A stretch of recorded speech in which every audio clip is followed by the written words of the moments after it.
ሰላም ሰላም በጌታችን በመድኃኒታችን በኢየሱስ ክርስቶስ ለእናንተ ይሁን። እንኳን ለጌታችን ለመድኃኒታችን ለኢየሱስ ክርስቶስ የትንሣኤ በዓል በሰላም አደረሳችሁ እያልኩ ከዚህ ከዮሐንስ ወንጌል ምዕራፍ 13 ላይ የእግዚአብሔርን ሐሳብ አካፍላችኋለሁኝ።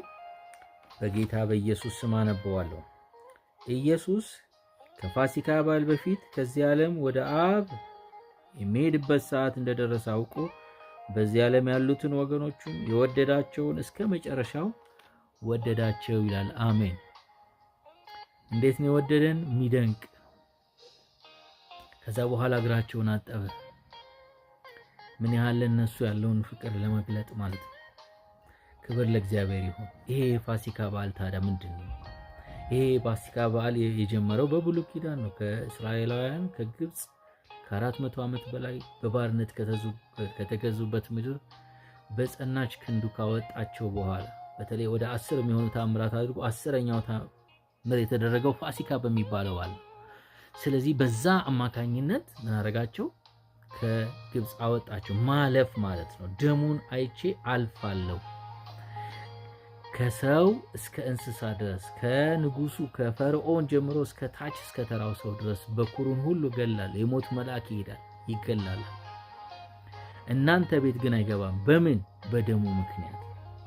ስለዚህ ይሄ ደም በአዲስ ኪዳን የጌታችን የኢየሱስ ክርስቶስ ነው። ለዚህ ነው አዲስ ኪዳን ጸሐፊ አንደኛ ቆሮንቶስ ምዕራፍ 5 ቁጥር 7 ላይ ፋሲካችን ክርስቶስ ምን ብሏል? ታርዷልና ይላል። እግዚአብሔር ይመስገን። የታረደልንን ክርስቶስን እናስብ። ለዚህ ነው በዮሐንስም 15 እንደዚሁ 13 ላይ ምን ይላል?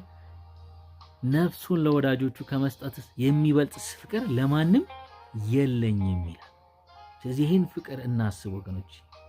ማንም ባይወደን ማንም አጠገባችን በምንም ውስጥ ብናልፍ ይሄ ፍቅር ግን ከሁሉ ይበልጣል። ስለዚህ ይህንን ፍቅር ደግሞ ያልቀመሱ እንዳሉ እናውቃለን። ብዙ ሰዎች ይህን ፍቅር እንዲቀምሱ ማካፈል መናገር መቻል አለብን። እንዴት ነው የሚከበረው? ይሄ በዓል በዘፈን በመጠጥ በስካር በጭፈራ የሚከበር ነው? በፍጹም አይደለም። ለዚህ ነው እዛው አንደኛ ቆሮንቶስ አሁንም ደግሜ ልንገራችሁ ምዕራፍ 5 ቁጥር 7 እንግዲህ ያለ እርሾ እንዳላችሁ አዲሱን ሊጥ ትሆኑ ዘንድ አሮጌውን እርሾ አስወግዱ፣ ፋሲካችን ክርስቶስ ታርዷልና። ስለዚህ በቅንነትና በእውነት ቂጣ በዓልን እናድርግ እንጂ በአሮጌ እርሾ በክፋትና በግፍ እርሾም አይደለም ይላል። እግዚአብሔር ይርዳን። እግዚአብሔር ማስተዋልና ጥበብን ይስጠን። በዘመናችን ሁሉ የተወደድንበትን ፍቅር አስበን በጽድቅና በቅንነት በእውነት እንድንሄድ በፊቱ ጌታ ማስተዋልን ስጠን። እግዚአብሔር ይባርካችሁ። መልካም